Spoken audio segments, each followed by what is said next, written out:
Galactic Standard Date. Year 11356. Day 96. Sol Standard Date. 4th of the 8th, 3267. A nervous grin spread across Sylvan's face as he stared at the dozens of tentacles that were covered from top to bottom in a segmented blade. For now, I'll focus on defense. As to block his attacks, I might figure out a weakness that I can exploit. The two combatants stared at each other for a moment before Al-Koresh grinned with his massive fanged maw and swung one of his segmented blades down towards Sylvan.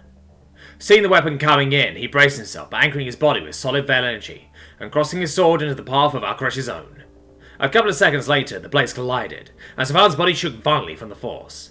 He held his posture with the assistance of the veil energy, but his sword was being pushed back as each of the segmented blades scraped across his own.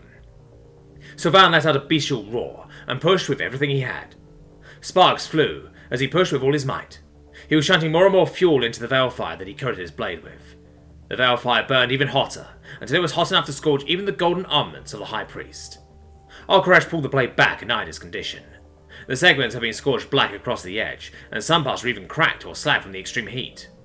Al-Koresh gave Sylvan a truly horrific smile, as he used his energy to reform the battered blade to its perfect state. "Oh, it looks like I'll actually get to enjoy this fight a little. Bring me to a higher level, tiny one. Bring me to the next realm of my existence, for a true battle, so I may gain the strength to avenge my great master, who died at the hands of your lord." Sylvan burst out laughing at that statement. "Ha! Your pitiful master confronted by Lord Basilisk? Of course, my Lord One! Your fuck's a little more than a mass of tentacles and bullshit."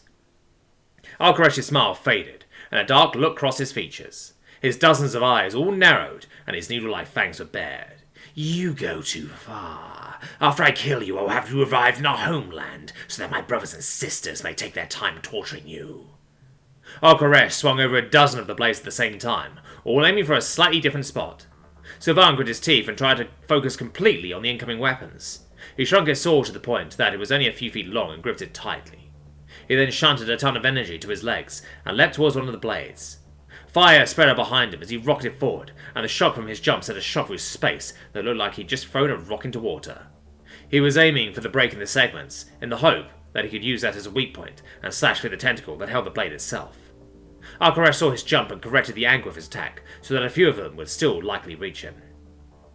Sylvan saw the incoming attacks and mentally calculated the moves he would need to pull just to escape alive.